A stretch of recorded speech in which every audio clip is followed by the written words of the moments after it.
बालिका और महिलाओं की सुरक्षा देनी है। रात्रि को 10 बजे 12 बजे भी अगर कोई बालिका कहीं से आ रही है और अकेले सड़क पर चल रही है तो अपने आप को सुरक्षित महसूस कर सके, उत्तर प्रदेश के अंदर एक ऐसी व्यवस्था हमें देनी है। योगी आदित्यनाथ को जेल भेजना मुलायम सिंह की सबसे बड़ी गलती।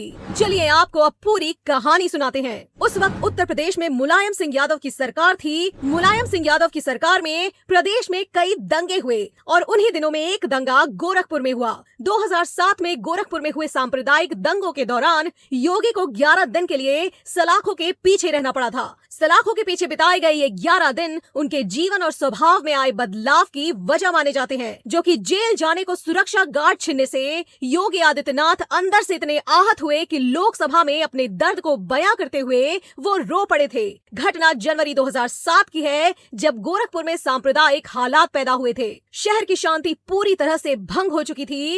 इस दंगे में 2 लोगों की जान चली गई। काफी संख्या में मकान और दुकानों को क्षति पहुंचाई गई। कई दिनों तक गोरखपुर में कर्फ्यू लगा रहा। 28 जनवरी को योगी आदित्यनाथ अपने हिंदू वाहिनी के कार्यकर्ताओं के साथ गोरखपुर के दंगाग्रस्त इलाकों में जाने की तैयारी कर रहे थे। तभी प्रशासन ने कड़ा रुख अपनाते हुए योगी आदित्यनाथ और उनके साथियों को गिरफ्तार करके सलाखों के पीछे डाल दिया।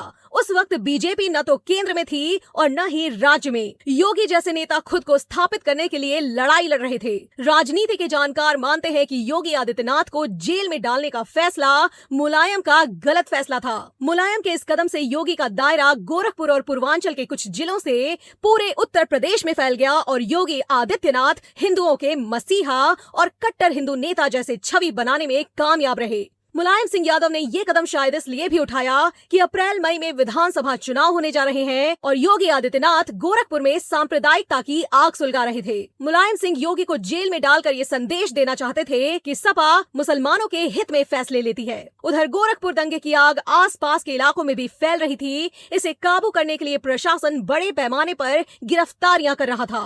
लखनऊ से उस वक्त के तत्कालीन डीएम डॉक्टर हरिओम के पास एक फोन आया। फोन पर मुलायम सिंह यादव थे। कहा जाता है कि उन्होंने डीएम को आदेश दिया कि योगी को गिरफ्तार कर जेल में डाल दो। उसके बाद तत्कालीन डीएम डॉक्टर हरिओम के आदेश पर एसपी ने योगी को गिरफ्तार कर जेल में डाल दिया। लेकिन शहर में ये खबर जंगल में आग की तरह फैल गई। जो लोग योगी युवा वाहिनी में शामिल नहीं थे, वो लोग योगी को रिहा करने की मांग तेज करने लगे। हालांकि इसी दबाव को देखते हुए योगी आदित्यनाथ को गिरफ्तार करने वाले डीएम एसपी को 24 घंटे के भीतर सस्पेंड कर दिया गया। इस घटना से 2 संदेश गए कि योगी के सामने मुलायम सिंह यादव झुक गए और दूसरा ये कि शहर में योगी के सामने डीएम एसपी का मतलब कुछ नहीं। फिलहाल उस वक्त 11 दिन तक योगी को मुलायम सरकार ने जेल में रखा। डीएम को 1 हफ्ते के भीतर ही बहाल कर दिया गया था। लेकिन इस घटना ने एक नया मोड़ ले लिया था और राज्य की राजनीति एक भारी परिवर्तन की ओर इशारा कर रही थी। हिंदू वोटरों को लगा कि योगी को जेल में डालने का मतलब हिंदुओं का अपमान है और ये अपमान हिंदू नहीं सहेगा। यही कारण रहा कि मुलायम सिंह यादव की सरकार चली गई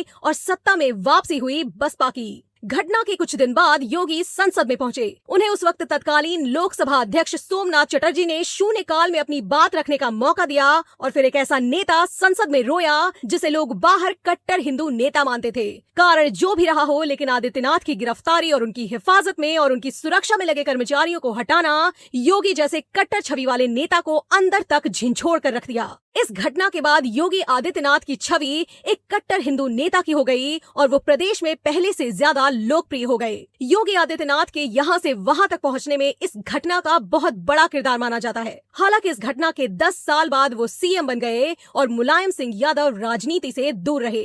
योगी को जेल में डालने वाले 1997 के बैच आईएएस अधिकारी और उस वक्त गोरखपुर के तत्कालीन डीएम डॉक्टर हरिओम घोटाले की जांच में फंस गए हैं और उन्हें जेल तक जाना पड़ सकता है। इधर एक रोचक तस्वीर योगी के जेल जाने के 13 साल बाद सामने आई थी, जब योगी आदित्यनाथ मुलायम सिंह की खराब तबीयत का हाल चाल पूछने और उनसे मिलने उनके निवास पहुंच गए थे। इसलिए कहते हैं कि राजनीति में न तो कोई किसी का दुश्मन होता है, न ही दोस्त होता है। आज योगी सत्ता में सीएम है और एक पावरफुल नेता है, हिंदुओं के मसीहा है, तो वहीं मुलायम सिंह यादव का परिवार राजनीतिक संघर्ष कर रहा है और सत्ता में वापसी का विकल्प भी तलाश रहा है। ये कहानी कैसी लगी, अपनी राय हमें कमेंट बॉक्स में जरूर बताएं।